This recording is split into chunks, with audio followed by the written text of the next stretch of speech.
Hello everyone, Forest Focus as Ange Postecoglou prepares for his first game as Nottingham Forest manager against Arsenal this weekend. He looks to have been dealt an early blow though with an injury to Ola Aina on international duty, but Elliot Anderson shone for England as he looks to secure a place in the World Cup squad. So we'll discuss that and more in the company of, first of all, Emily Williamson. Good morning, how are you? Very good, thank you, Matt. How are you? Yeah, I'm tired after yesterday, I must admit. Yeah, I'm sure. Have you got some sleep? I finished at 11:45. There's a podcast that's out now on Postecoglou with Celtic and Spurs fans. It's an hour long and it's in depth about tactics, man management, media, everything. So I finished that late and then was up again early after a 2 a.m. finish the day before, as I might have mentioned repeatedly yesterday. Matt, because I'm such a keynote, on my dog walk this morning, I had that podcast you were talking about on, and it is really well worth a listen. It was really intriguing to see how glowing the Celtic fan and the Tottenham fan were about Ange Postecoglou even now. So forget the headlines, read the detail is what I'd say, but definitely give that a listen or a watch. Oh, good plug. Thank you very much. Reds legend Garry Birtles, morning. How are you? Good morning. Yeah, very good. Thank you. You good self? Yeah, I'm looking forward to talking a bit more Ange and certainly a bit more Elliot Anderson. We'll get into that. Let's just introduce TNT Sports commentator Adam Summerton. Morning, Adam. Morning, all you Forest fans. You must be so bored. Nothing ever happens at your. And you messaged me saying nice quiet day for you coming or something like that about midnight the other night. Yeah, I know, it's pretty crazy. Emily, kick us off around Ange, just to put some context on it beforehand. There's a piece in The Athletic today by Danny Taylor reflecting on what happened with Nuno, a couple of interesting bits from it. There was no progress with Edu at all. Basically, they didn't speak, and it sounded like there was no way back. I noted that down. This is very much Marinakis' appointment, and it sounds like it goes back quite a while. And it also, reading it, says Nuno seemed like he was pretty aware of that, and under that impression, it says in the piece that he felt this had been lined up for a month or so, which might explain why he went public and felt like he had to. So what are your thoughts just on Nuno out, Ange and Emily, to kick us off? Well, when we first got whispers the other night, was it 2 nights ago? It was 2 nights ago, wasn't it? So much has happened that Nuno was on his way out. I must admit, I was absolutely gutted, devastated, angry, all of the emotions that I'm sure a lot of Forest fans felt. But like in the cold light of day, when you really think about it, ever since those comments started coming out, ever since the press conferences where Nuno was speaking out, airing his dirty laundry in public, there was really only one way it was going to go. I think what I thought was that if he was going to be sacked, it would be earlier on in the international break to give Ange a bit more time, or the new manager, we didn't know at the time, did we? It was Ange. To get settled in, and it felt like it was very sudden and very late, but clearly a lot of planning has gone into this. And from what Nuno said in his press conferences, that relationship between him and Edu was broken, and that there was no way back. And in which case, Marinakis has a big decision to make, and that decision was that he wasn't going to move forward with Nuno. I think that whether that would have happened or not, it seems like Nuno wasn't his long-term prospect for this season. And we've talked on the podcast before about what Nuno's done. We know he's given us the best season in a lot of our living memories, and we will be forever grateful for that. But actually, do you know what? Now I've had sort of 36 hours to think about it. It's probably the right choice. And going into this weekend's game, I feel less nervous with Ange Postecoglou. I don't know how I rationalise that, but I feel like I was at the game against West Ham, and that's the worst I've seen Forest play live for a very, very long time, and that was hugely worrying. There'll be lots of different reasons for that, but clearly there was trouble at Mill, and something had to change. So I feel more pragmatic about it now. I think I'm not as emotional about it, and I think moving forward, we've just got to support the manager in place, who is Ange Postecoglou. Whatever you think of the guy, he has won trophies, he is successful, and no surprise that I will be fully backing Ange, and I am on Team Ange Ball. So yeah, I feel quite positive today. When it comes to the timing of it, Garry, there's another bit in the piece at the bottom. It says players will feel, it doesn't say they do feel, but it says will feel deeply unsettled. Nuno's gone during an international break. So I wanted to ask you, firstly, from a player's point of view, should players just suck it up and get on with it? And secondly, by doing it now, does it kind of stop any kind of toxicity with this Nuno-Edu relationship just getting worse and worse and permeating the whole squad? What do you think about the timing of all these changes? Well, as an ex-player, you just got on with it. It was one of those things that happened. It happened as, part of your job. But in those days, we didn't have a director of football. All we had is a manager. He made the decisions. He brought the players in, and it was down to him, when things went wrong. And I think this is the big problem, the disagreement between manager, coach, and director of football. I'm always of the opinion, if the guy's in charge and you put him in charge of manager, he should have a big say in who he wants to come to the football club. People might disagree with that, but that's when it can cause fractions. It can cause arguments, and obviously, it was just going nowhere, that relationship between the two of them. And as soon as Nuno came out in public and said the things he did, you knew it was only going to be a slippery road down, and the owner, Mr. Marinakis, was going to part company with Nuno. And, that's what's happened. But when that happens, it's good to see somebody put in place very quickly. It'll calm the players down. It'll help the players. But what they've now got to get used to is probably a totally different way of playing, a totally different way of training, a totally different way of going about everything on a daily basis. So it's going to be intriguing to see how the players react. Hopefully they'll react very positively, because we've got to back the new manager, without a doubt. I agree with him, Emily. And I've been reading a lot of stuff, since it happened, from Forest supporters, and a lot of it is negative. They bring up the fact that last season only the relegated 3 and Wolves had a worse defensive record. So already there are little bits of doubts, but you have to, as a Forest fan, back whoever comes in as the new manager. He might be sensational, he might not, but we've got to give him a chance. Anybody who comes in at any football club, you have to give them a chance, because if you don't, it's totally wrong. And if it does go wrong, things could change again very quickly, as we know in football. So it's an intriguing appointment, and I'm looking forward to seeing what happens going forward. It's interesting the position he arrives in, Adam. Like Emily referenced the thing that I did with the Spurs and Celtic fans. Celtic fans absolutely worship the guy. Aussie fans do as well, because he's flying the flag for them. Does he arrive here with, I guess, a big point to prove? This is his second Premier League job, and if it goes wrong, he might not get a third. So there's that aspect. There's also the aspect of the quality of the squad that he's got to work with, and then there's the timing, which is probably a negative.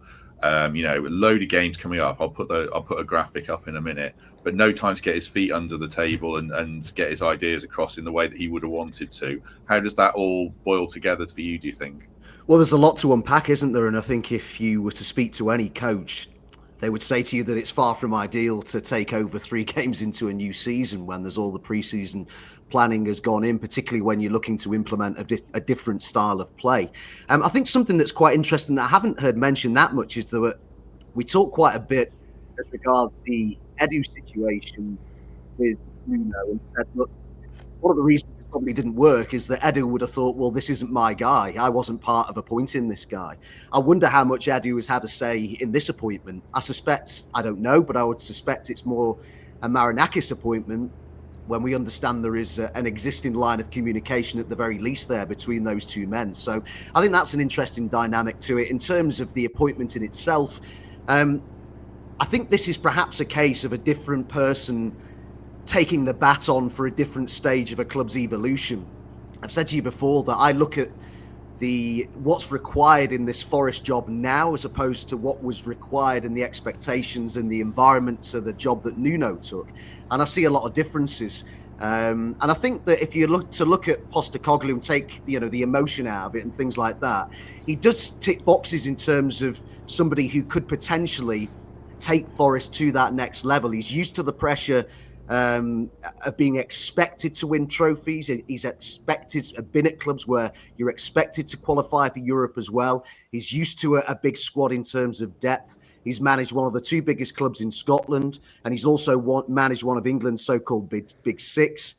I think another thing that's really important as well is that he's used to managing up. And if you can do that with Daniel Levy, with the reputation that he's got, I think that would bode well in terms of how he'll be able to manage up with perhaps people like Marinakis and Edu. So the other thing as well, and this is, for me, is fundamental, is that he's a coach as well who's used to playing and wants to play front foot football.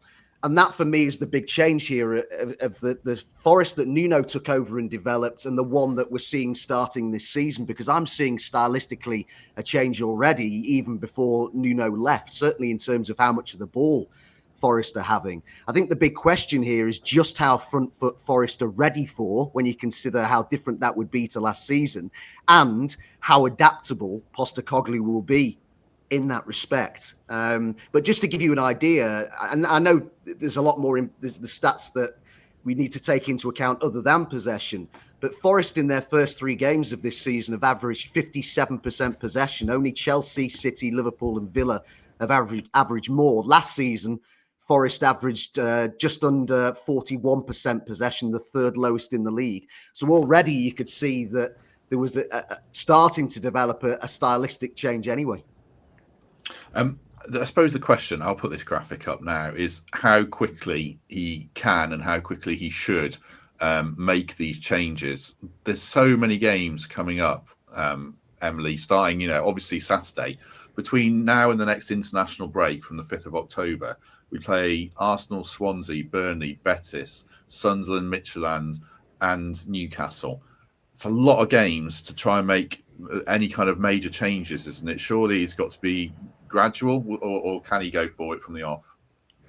I would hope it's a gradual process, considering most of our players who are out on international duty won't be back in training until Thursday. So in terms of on the training pitch, I'm sure Garry can talk about this more, but I feel like there's not a lot he can do between Thursday and Saturday lunchtime. And if you look at those fixtures that we've got coming up, they all require different kind of techniques, don't they? Because we'd expect going to the Emirates, we're not going to get a lot of the ball, even though I know that's the plan to play with more possession. We're just going to have to be really resolute in defence. You'd hope that would be the case. And then we've got a bit of a mixed bag of 2 of the promoted teams, 1 away, 1 at home. Newcastle obviously is going to be tough no matter what. The cup game against Swansea again, will he be sort of rotating and sort of playing about with things there? He's got experience of playing Real Betis in the Europa League. So there's such a different style of a style of opposition coming up, which is quite unusual, isn't it? That you'd hope that it will be a gradual process for him, but none of us know what Postecoglou is going to do with this Forest side, because it started very well with Tottenham. He obviously had real success with Celtic. My concern would be is if he was to go into the Arsenal game gung-ho in the Postecoglou that's been referenced in the headlines, the one that plays this extremely high line, don't worry about defending, we'll score more goals. But I don't think he'll do that. I really don't think he'll do that against Arsenal. It's, we've not beaten Arsenal at the Emirates or at Highbury as it was before since the 80s, is it? So if we're to get anything out of Arsenal at the weekend, it will be a huge result. It's not a free hit on Saturday, because I think that's disrespectful to the Forest team. But it's a game where I'd hope that we can do ourselves proud. And I think maybe it will be the next couple of games we'll really start to see what style Postecoglou wants to play once he's had some proper training sessions with the players. And we can see who he likes and who he doesn't like, because of course we knew Nuno's preferred 11 last season. We've started to know what his preferred 11 is in those 3 games this season. We don't know who Postecoglou's going to want and like, so there could be stylistic changes. I'm sure there will be personnel changes. It's exciting times. I just hope we can do ourselves proud at the Emirates. Yeah, we'll talk more about stylistically and a few individuals in a second. Just before that, since we're referencing Arsenal, Emily was there. A word for the Trent Nav. The game is the early kickoff on TNT, wonderful channel. You can watch it in full at the Nav on the big screens, outdoors and indoors. Get your breakfast there, get your lunch there, and then enjoy the rest of the day. I'm sure they'll show the late game as well on other channels. So yeah, do enjoy that. Just on what Emily said about training, and Garry can speak more to that. How much can a manager do on a training ground with he's beyond fitness and set pieces with so many little gaps between games. Garry, how much can you actually accomplish? Not very much at all. You've just got to get the players' minds ready for the game against Arsenal. Don't change the process too quickly.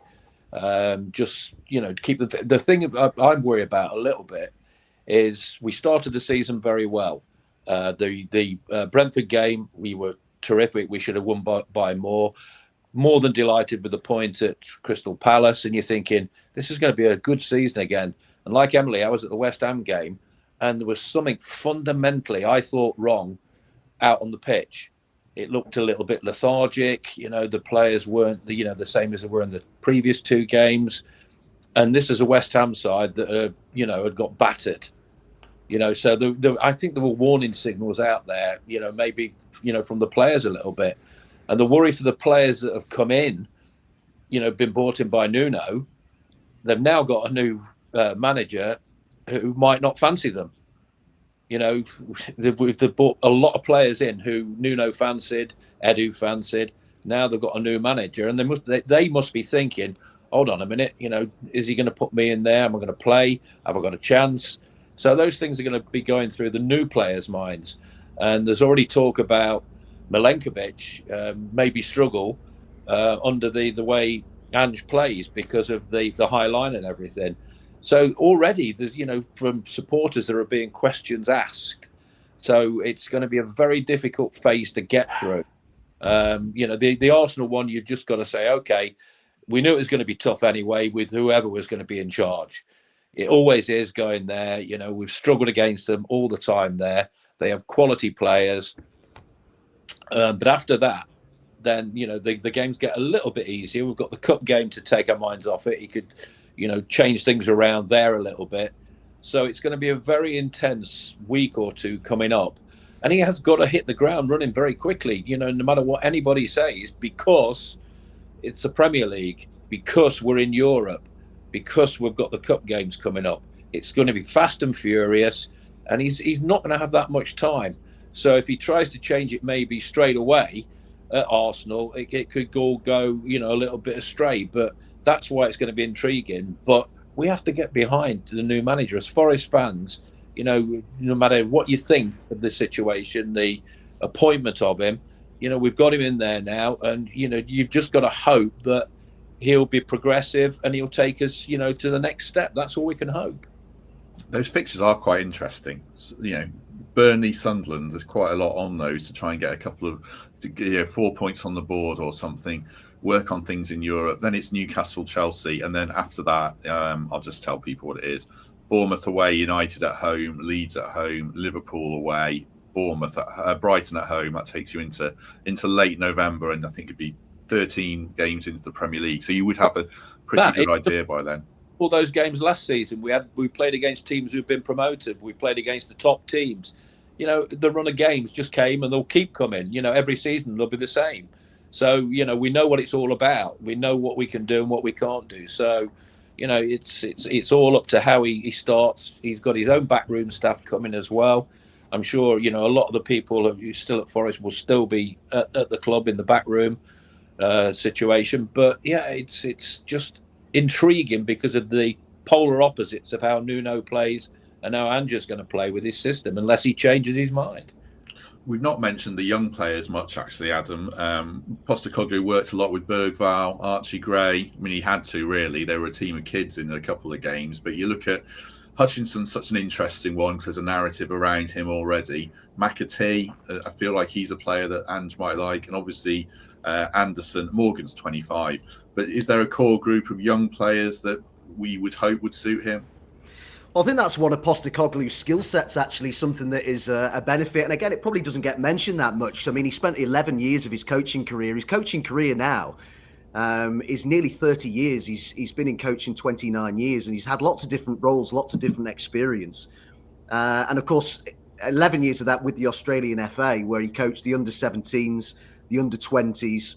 So he's got a lot of experience of bringing through young players. And if you looked at the profile, a lot of the players that Spurs signed under him, they were signing a lot of players who might not necessarily have been ready for the now, but were going to be for the future. They were planning ahead under him. And I think when you listen to him speak in interviews, I think he wanted to be there for the long haul and wanted to carry through the development of those players. So that's something I think developing young players is quite close to his heart in regard to that. I think we hear a lot about the difference in the style of play, and that's totally understandable compared to what Forest were like last season and what perhaps we might see under Postecoglou. I do think that there was more pragmatism shown by him, certainly, I thought, in that Europa League run. I thought he showed a more pragmatic approach in several of those games. And, you know, to go away to Frankfurt and get an away win like they did was, I thought, really impressive.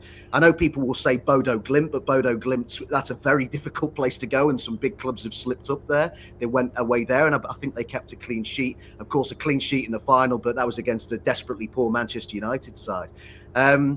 So I think there is perhaps a little bit more pragmatism to him than maybe he's given credit for.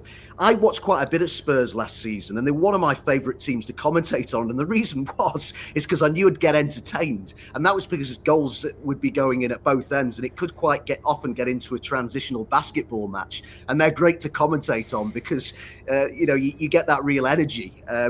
My concern from watching Tottenham last season, and there were some mitigating factors. Injuries were a big part. And I know people will say, well, all teams get injuries, you have to deal with them. But they were absolutely decimated at times. But my concern from watching them is that I can't recall watching Spurs last season and seeing them put in what I would call a 90-minute performance, like England did last night, where they were comfortably the better team throughout the game. They played in patches, Tottenham, for me, when I watched them. Now, I didn't watch them every week. There might well have been games where they did put in 90-minute performances. But that, for me, was a concern, that I never felt that they had much control in games. And if they did, they lost it. I remember watching them against Roma in the Europa League, where they had the lead twice and gave it away twice. And that was a concern for me. There weren't many 90-minute performances. And if you're going to win, if you're going to place high in a league in particular, you can win a cup perhaps that way, but if you're going to place high in a league, it's very difficult to do that if you're not putting in too many of those 90-minute performances. Yeah, I mean, are our minds a bit anchored, Emily? And I watched the game. I can't remember who the team was they were playing. They lost the ball 39 times in their own final third, which is lunacy. And that worried me. And then there's the famous line, they got 9 men against Chelsea and they're camped on the halfway line. Surely, we've said this bit already, surely he's learned from that, hasn't he? Because that's so naive that he can't do that again, can he? Yeah, I think you need to give him a little bit of respect as well. That was his first Premier League job, and that game that we all remember, and I remember watching it and just laughing and finding it hilarious. Obviously, if I was I loved it. I love what... Yeah, I mean, as a neutral, it's great to watch that. Yeah, as Adam was just talking then about the basketball game, as fun as it is for a commentator, I think if you're in the stands as the fan, I don't know if my nerves could quite handle that. But he's an intelligent guy. We know about his record. Of course he's going to learn, and of course that was a mistake. And there were some absolute howlers by Tottenham in that. In that time when their injuries and all that. So I think you've just got to give the guy a bit of respect and hope, and I would fully expect that he's learnt from that. Like we've been talking about, although yes, his philosophy, his style is entirely different to Nuno, we've already seen in the first few games of this season that we are starting to play a bit more with more possession. We've got more of a press. We're more attacking, and so that kind of weaves into that style that we probably think Ange Postecoglou will adopt for us. So yeah, although you can look back at those moments and cringe a little bit and think, God, I hope we don't go through that as Forest fans. You'd hope and think that he's probably learnt from that.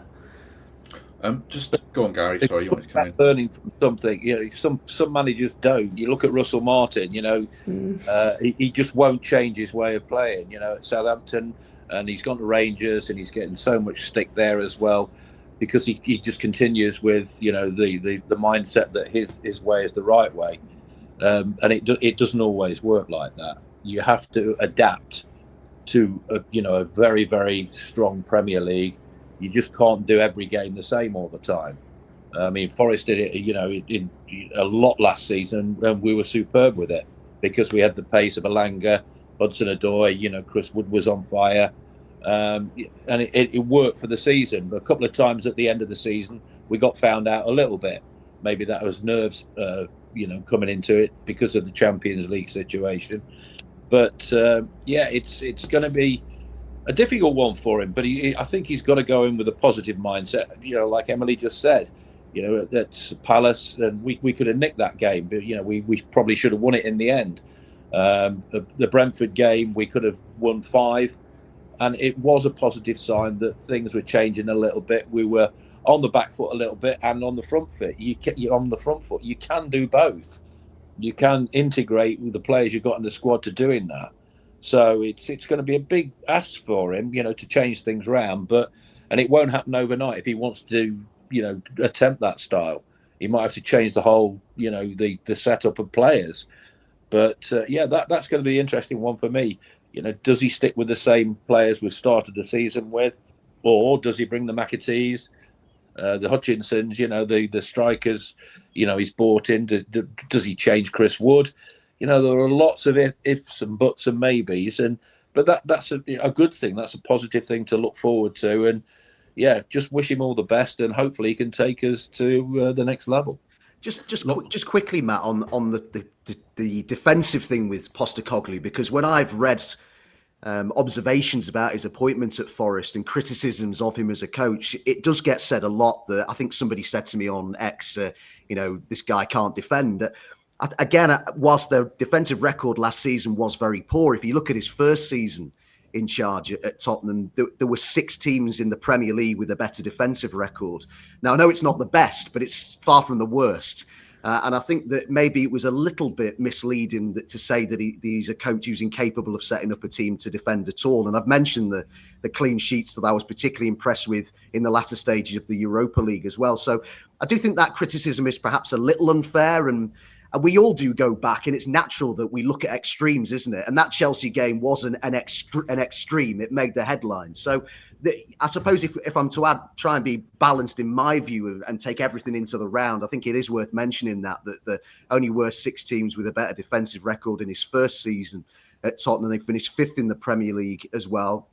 And another thing that interests me when I look back at that was they averaged 62% possession, Tottenham, that season. Only City averaged more. So again, that probably gives us a bit of an insight as to how he might wish to play with Tottenham. Of course, that season was the one where it's almost become the mythical first 10 games, hasn't it? With that first Tottenham season where he had that, I thought, a midfield that had a really nice balance to it with Sarr, Bissouma and Maddison. And I think he's got potentially perhaps the opportunity to recreate that with Forest, something quite similar with a nice balance to it, different skill sets with players like Anderson, Douglas Luiz and Gibbs-White. I think he could do something similar with those 3 players, for instance. So I understand some of the concerns over the appointment, but I also can see opportunities and qualities in the coach as well. It works. Defensively, it works when they've got the personnel, doesn't it? Like Van de Ven and Romero are top class. I was just looking while you were talking there. Archie Gray, who's a defensive midfielder, played 11 games last season as a centre-back, and I think he was 18. So that's not ideal at all. And people say, well, one of the reasons they weren't fit was because of the style of play. So it perhaps goes hand in hand. But you don't want a 19-year-old playing centre-back, certainly in that many games. Talking of centre-backs, then Emily probably leads into Milenkovic. Got sent off last night, last man. Harry Kane's not quick, but he ran past him and he took him down. I actually thought it was a harsh red card, to be honest. I thought it was going away from goal. But it's Forest fans are jumping on it. On the one hand, great, he misses an international break. On the other, oh my God, look at Milenkovic, last man. What did you make of it? Disappointed for him, I think. Yeah, Harry Kane was clearly, wasn't he, moving more towards the corner flag than the goal. And I'm saying this as a biased Forest fan, there was no way Milenkovic was going for the ball then. The ball had gone, hadn't it? He was going for the player. It was harsh, but it does make you think, doesn't it? How is Milenkovic going to fare if we play that expected Postecoglou high line? Is he going to be able to get back into position and chase much faster strikers than Harry Kane? So it is a bit of a worry, but as ever, the optimist. I'm sure there'll be a plan. I do worry for Milenkovic out of all the squad that we've got so far, but he's got so many qualities and attributes that we know and love, and his defending is just first class. So I hope that Ange can find a way to protect him and to keep him in the team and to keep him in the squad. He's one of my favourite Forest players, so I hope he can maintain his position. And it was just really unfortunate last night. But selfishly, I was quite pleased because I thought at least he can get a bit of a rest ahead of Saturday. Adam, what kind of football did Fiorentina play, out of curiosity, when he was there, thinking of high lines and that kind of stuff? Well, it was interesting, actually, in the latter stages of his time at Fiorentina, because I thought across the piece in his time there, I thought that he performed very well, and he was somebody that I thought could play in. I think I described it when you first asked me about him as somebody who could play Champions League football. I thought he was that good, but it was interesting that under Italiano, who likes to play, who likes to have quite a lot of possession, well, he watched his Bologna side as well. They like to press quite high up, as Dan Ndoye was doing last season. His final season there, he did attract some criticism from Fiorentina fans for some of his performances. So that is quite interesting, because obviously it's more likely that they're going to be playing more like, for example, an Italiano side now than they were last season, where I think Forest were playing much more to the strengths of Milenkovic. So that's something to observe. I guess in terms of a coach, when you've got a player who's performed as exceptionally well as Milenkovic has last season, when you've got a partnership that's performed as well as it has, particularly when you're coming in mid-season, albeit a few games into that season, for me, it's very important as a coach that you're pragmatic enough to tap into the qualities that those players have, even if it might not be your desired style of play for the medium or long term. You've got to look at the toolkit that players like Milenkovic have and say, right, well, for the time being, I'm going to play to his strengths. And that might mean that they can't perhaps press as high up at the pitch as perhaps he wants to initially. I think Postecoglou might have to accept, and I'm sure he will do. I believe he can be more pragmatic. He might prove me wrong, but I believe he can be more pragmatic than he's given credit for. And he's got to look at Milenkovic, who was one of the best centre-halves in Europe last season, in my opinion, and say, look, I'm going to try and play to this guy's strengths a bit more. So medium and long term, I would be a little bit concerned if I were Milenkovic in terms of if Postecoglou is to implement the style of play that he wants to. Just to give you a statistical example, I saw Opta put out this stat yesterday. It said the average position at which Tottenham's defensive line caught opponents offside was more than 10 metres higher up the pitch than Forest last season, which is a staggering statistic. And that maybe gives us, as I say, that might give you concerns if you're Milenkovic going forward. But for the here and now, surely he has to play to or look to try and play to the strength of the players that he has, because he can't change anything right now. They're there and they're going to be there till January at least. One other point of note, Gary, I guess, is people might not have seen Ola Aina went off injured after 10 minutes last night for Nigeria, holding the back of his leg, which always screams hamstring. That would be a big problem, wouldn't it, with, Savona, or I'll ask Adam about, but not much proven backup, because Zinchenko can't play, so you can't move Nico over. So that's a big worry, isn't it? It's a massive, because you know how instrumental he is in the way we play. He gets us on the front foot, he gets forward, he creates problems as a defensive player for the opposition. And that's why Forest were trying to get that replacement in place, before the transfer window closed.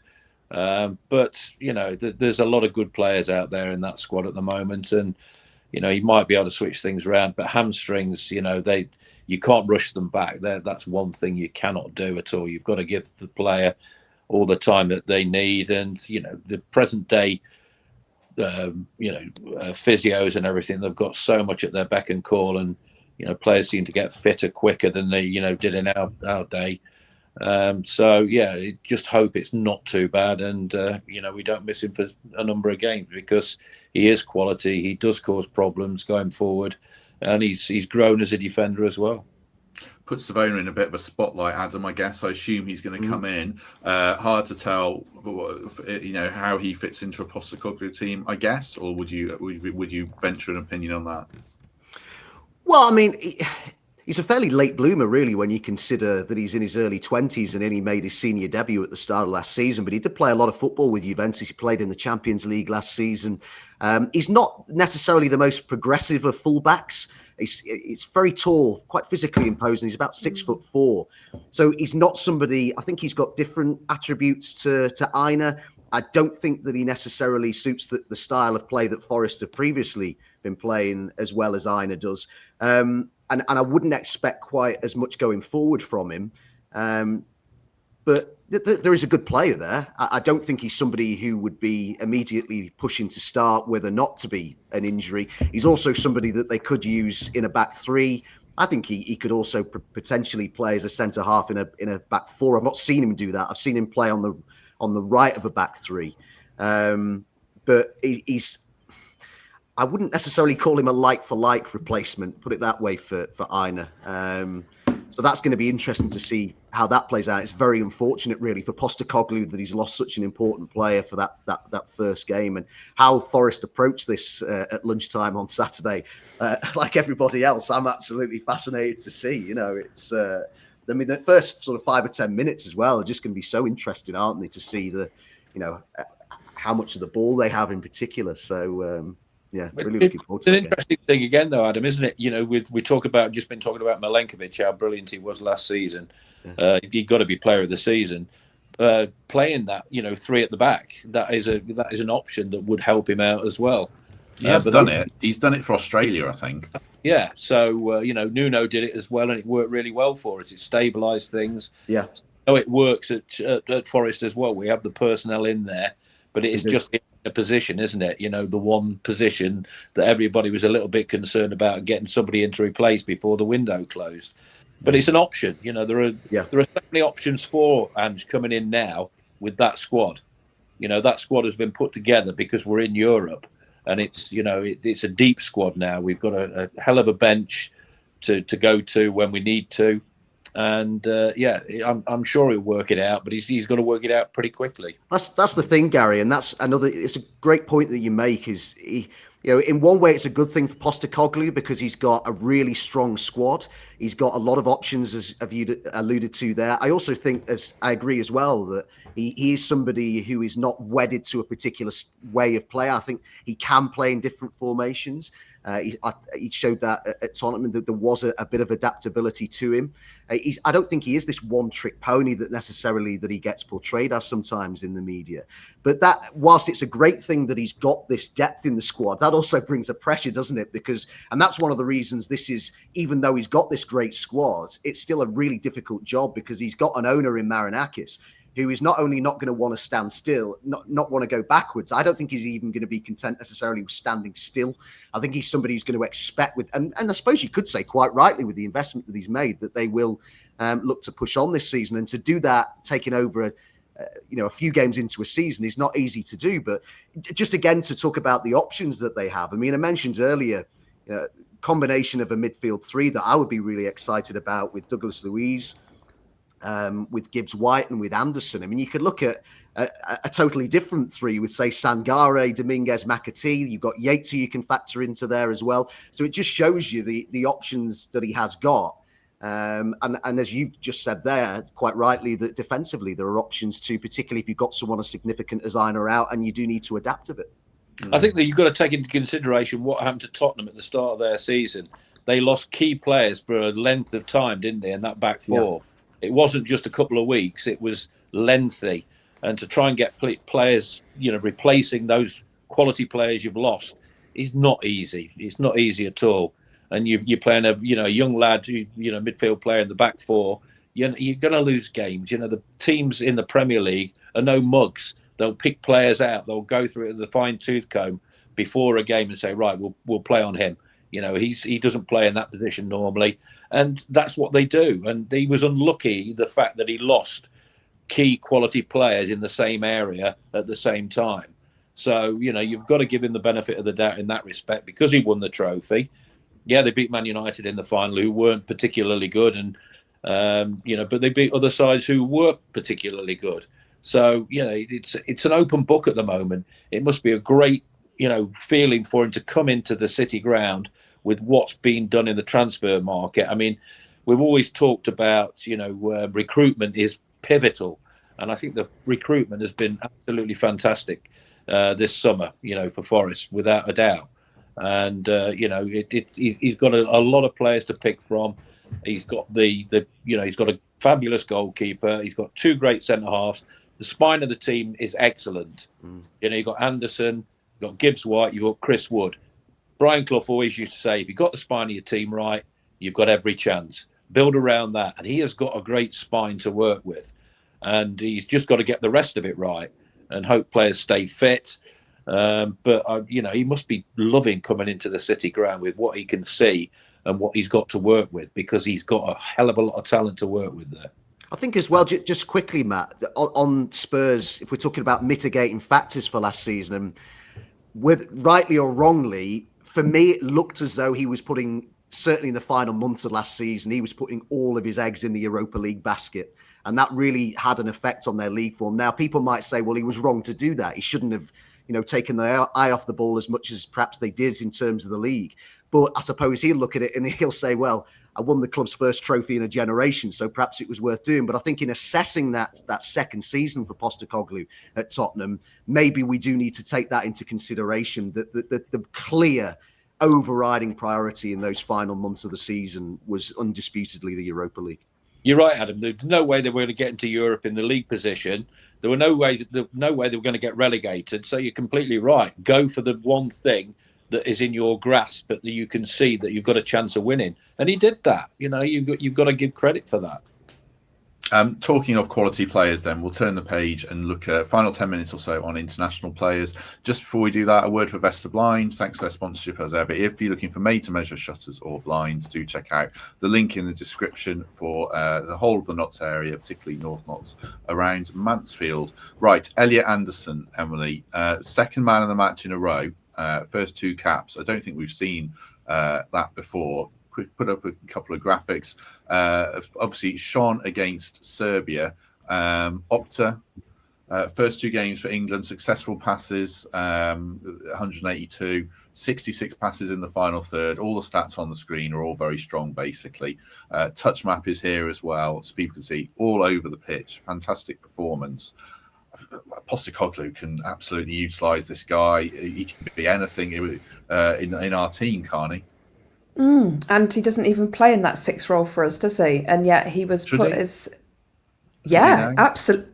I mean, okay, it's a very small sample size of 2 international games. One team that England should and could have beaten, and last night was a more sterner test. But I think what it proves to us is that Elliot Anderson is an all-round midfielder. He can play probably in whatever position that a manager wants to put him in. The stats, as good as they are, mean nothing to me. The eye test, watching him play last night, watching him play the other night, he dominated the game. He controlled both games. He feels like the missing piece of the jigsaw that England fans and the staff have been looking for. He's still only 22 years old.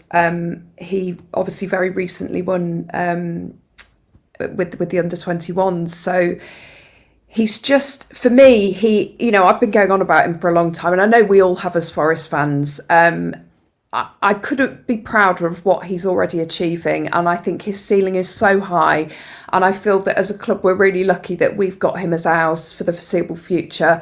And as much as, it hurts the possibility of him going, it will be, he will end up at a world-class club. I can see that, barring any serious injury. I think he's already almost booked his place on the plane. My only concern is when the big names come back into the England squad, will his place be threatened? But I think the way he's playing now, the comments that Tuchel has made after the game about him, he said last night, another excellent performance from Elliot Anderson.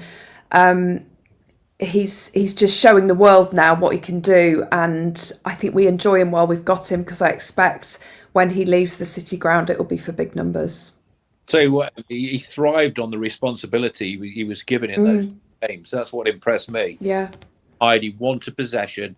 Good midfield players are comfortable having the possession in any area, whether it's tight or not. And I was watching the number of tight areas he got himself into, where he was aware of what was around him.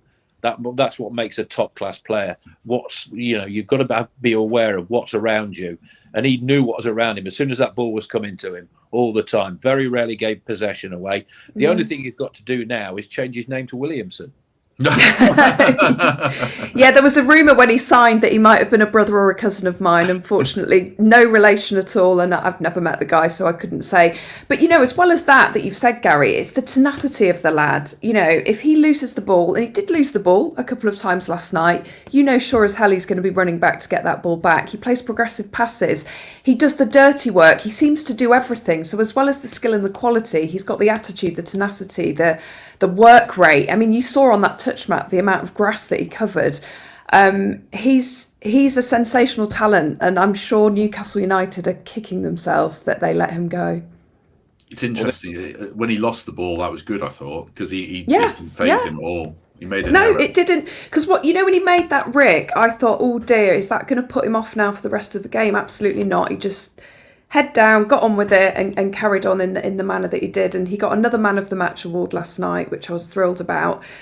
Possibly Madueke, possibly could have that taken off him last night. But I love the fact that in a 5-0 win for England, it was the defensive midfielder who was the conductor who got the Man of the Match award. I think you've got to have a look a little bit at maybe the England's last 3 games and what Ange's got when he comes in. The Senegal game was shocking. England were awful, the City Ground.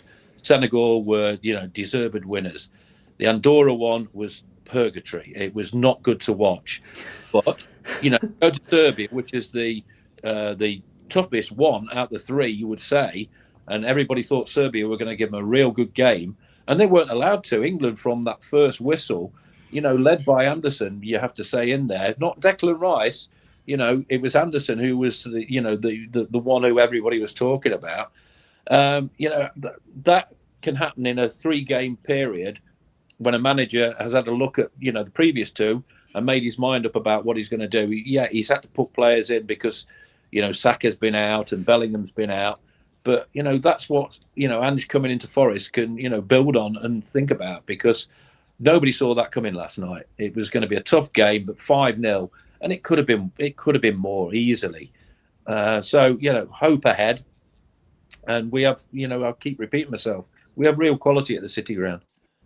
Defensive midfielder was a big role for Spurs. I don't know if he's going to repeat it again. We're projecting and assuming a few things, Adam. But I assume Bentancur, Maddison versus Louise, Gibbs-White, Anderson. I know which one I prefer. The question I suppose I'm asking you is, if he does play with a number 6, which one's it going to be from our 3? Well, it's difficult to say because, again, he's got great options. The thing with Anderson is that he is the complete midfielder for me. He can play 6, he could play an 8. He's just got an all-round skill set. He can win the ball, he can progress the ball. The thing that impressed me the most about his 2 performances for England, and I thought it was particularly pertinent for the goal scored by Madueke. Was it the first goal? The goal where there was the flick from Rodgers and he ran through. If you notice, it was Anderson's forward-thinking quick pass that made that. And for me, it was so refreshing watching an England player and central midfielder for England whose first thought when he got on the ball was, how can I progress this quickly? And that showed great intelligence for me. And it's... Sometimes you watch players, even players who've done very well in the Premier League, you watch them in the beginning of their international careers and they look a little bit lost sometimes. It's quite rare that you see a player, particularly actually in central midfield, who starts their international career, and I know people will point to the opposition, but that starts their international career looking like they've already got 50 caps under their belt. And that's what I felt looking at Anderson play. And it really did. I had known with the eye test, as Emily said, I know what I've seen with Anderson and I know how good he is, but I was still intrigued to see how he adapted to international football. And to get 2 Player of the Match awards says it all, really. He's somebody for me who, and again, I agree with everything that's been said before me. This is a player who has got an exceptionally high ceiling. He's not standing still. He's getting better and better every single time I watch him. And he's another great option. He could play in that role for Postecoglou if he wants him to. He could play further forward. He can break up the play. He can develop the play. This is a player who, I wouldn't be surprised if in a number of years' time we're talking about someone already with 50 England caps under their belt and is playing potentially at a club, one of the real elite clubs. I mean, people are already talking about Wharton playing for Real Madrid. I mean, they apparently have got a strong interest in him. I don't see any reason why Anderson can't have a similar career trajectory to to Wharton. I think we're blessed here with two really talented young players in that area of the pitch for England. So yeah. What Postecoglou will do, I can't answer that, but I can tell you that he's got the skill set to do whatever he wants him to do. Yeah, I see people saying, "Oh, Anderson's miles ahead of Wharton already." I mean, I think that's a bit of an unfair. I don't know why people need to split them, but yeah, I think they're both class players. To be fair, yeah. Just Emily, just to wrap things up. Morgan, on the other hand, didn't get any minutes. You hear Tuchel; he clearly loves Anderson. The way he speaks about him, I've never heard him talk that way about Morgan. It feels like he's been almost railroaded into picking him a little bit. Are you a bit worried for Morgan in the England squad going forwards, or not? I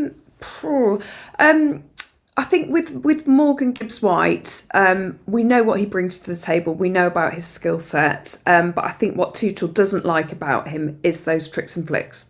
And when the tricks and flicks work, it's a masterclass, isn't it? And you go, wow, how on earth did you do that? Was it the Fulham game, first half last season or season before, when it was a Morgan Gibbs-White masterclass. But unfortunately, he spends too much time trying to do the spectacular, and I think that's what Tuchel probably doesn't like about him. And I think that's something that Morgan Gibbs-White really has to work on if he wants to progress in the England squad. Coupled with that, he's in a position that he wants to play in where there is an awful lot of competition for places, even with the current injuries. So even with the current injuries in the England squad, he still couldn't find a place in the starting lineup against Andorra, and he didn't even get on last night. So yeah, it's a concern for him. But hopefully, knowing what Morgan Gibbs-White is like, he'll be determined and he'll think, right, this is my chance to get in the World Cup squad. I'm going to do my damnedest to perform for Forest so that Tuchel has to pick me. And I really, really hope that's the case. I noticed he presented Elliot Anderson with his Player of the Match award last night, and it was all done in good spirits, and I'm sure he's hugely proud of him. But it must be frustrating for Morgan Gibbs-White to watch his teammate kind of progress what he might do so quickly, but I'm sure it's all good-natured. But yeah, for me, if I was to give Morgan Gibbs-White one piece of advice, it'd just be, just head down, show him what you can do, just progress the ball rather than worry about the fancy stuff. I think Matt Postecoglou could be good for him in that respect, because if you look at the effect he had on Maddison at Tottenham, I felt that Maddison played some really good football under Postecoglou. He had, unfortunately, some injury troubles as well. Obviously, didn't play in the Europa League final last season, but I felt there were times, particularly in the early stages, actually, of Postecoglou's time there, where I felt he got quite a bit out of Maddison and was in the England squad as well. And maybe Gibbs-White can look at that and see that with that sort of type of player, somebody who likes to get on the ball, likes to unlock defences, likes to be creative, can have the flicks and tricks at times. I thought Postecoglou got a fair bit out of Maddison. Hopefully so. Morgan's a better all-round player than Maddison, I think, with the other side of the game. So hopefully he can, certainly. Right, we've almost come up to an hour. So, Garry, any final thoughts? Anything you want to add before we go? Alone, I think it's going to be a massive spur for Morgan Gibbs-White that Elliot Anderson is doing so well. Because if I was Morgan, I'd be saying, right, okay, I can see what he's doing, and I'm going to get myself back in contention. I'm going to be the man. Sometimes that can help in a situation when you're in a team like that with two players competing against each other. So it'd be a good thing, and Morgan can learn from how Elliot goes about it, and. It's all right flicking, and you do them in the right areas. But I think Morgan, we've seen, particularly, probably the season before last, he cost us a few goals by doing that. Do it in the right area. We don't mind that. But if you do it in an area where you're going to get punished, which we did get, he learned his lesson last season. He did it a lot less. And you saw what he's capable of with the ball he played in for Ndoye's header against Brentford. He has that ability. He has that vision. And I think against the West Ham as well, he was trying to play things with the outside of his foot instead of just playing the ball through easily with a normal pass. Don't be over-inventive when you don't need to be. Just play, the percentages. He can do that. He's got the ability. He's got the vision. Don't try and be any different to what you've been doing and doing well. That's all I can say in that. Well done to Jed Spence as well. Rocky Road, but good to see him getting the first cap for England as well. Adam, any final words before we go? I just think that Forest fans, and I say this as a neutral who's very much enjoying from living in Nottingham, watching the ride that you guys are on right now. It's absolutely, it's like a soap opera. It's something every day. But yeah, I think it's still what needs to be kept real focus on in all the sort of the turmoil and the changes that there have been is what an exciting time your football club has. You've got your best squad, in my view, that you've had for a very, very long time. You're going into Europe for the first time in 30 years. You've got a trip to Seville, albeit you have to remortgage your house to get a flight to go out there. But you've got a trip to Seville to look forward to. I think that Forest again can challenge, all being well, for the European places. You're going to get entertained. I think we can pretty much guarantee that. So I think it's a point that Garry made as well is a really important one to make too. Is the spine of that team is right up there in the Premier League in terms of the form over the last sort of 12 months of the players that run through that spine. So as a lot to be excited about. That brings a pressure on the new manager because there's a pressure to deliver there. But in terms of the fans, just enjoy it. My goodness me, go and enjoy it because you've got a lot to look forward to. You really have. Emily, last word to you. Anything you want to add? Yeah, here on that. I have to say it's been a tumultuous few weeks, months, as it always is, being a Forest fan. But I'll sort of finish how I started the podcast in that, I am fully on board with Ange Postecoglou, as I am with any Forest manager that's appointed. I heard someone say on a podcast, just buckle up and enjoy the ride. And I think that's what we all need to do. It's going to be a fun season. So let's just enjoy it. Let's not write a manager off before he's even taken a training session. And it all starts at the Emirates on Saturday. And it would be so Forest, wouldn't it, to go there and get something after everything that's happened. So enjoy. I'll just say, sorry, Emily. Congratulations to Steve Cooper for getting back in the game.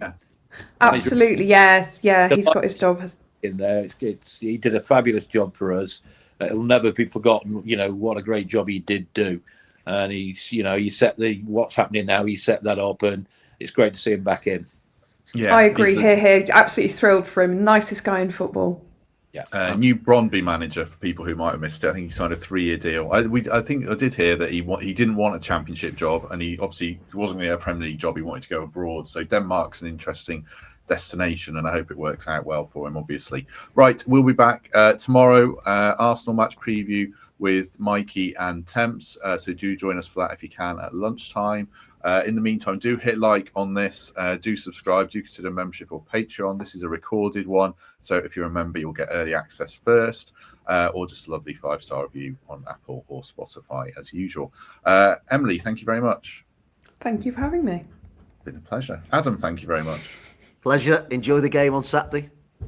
Well, I'm sure we will. It's not going to be boring, as you say.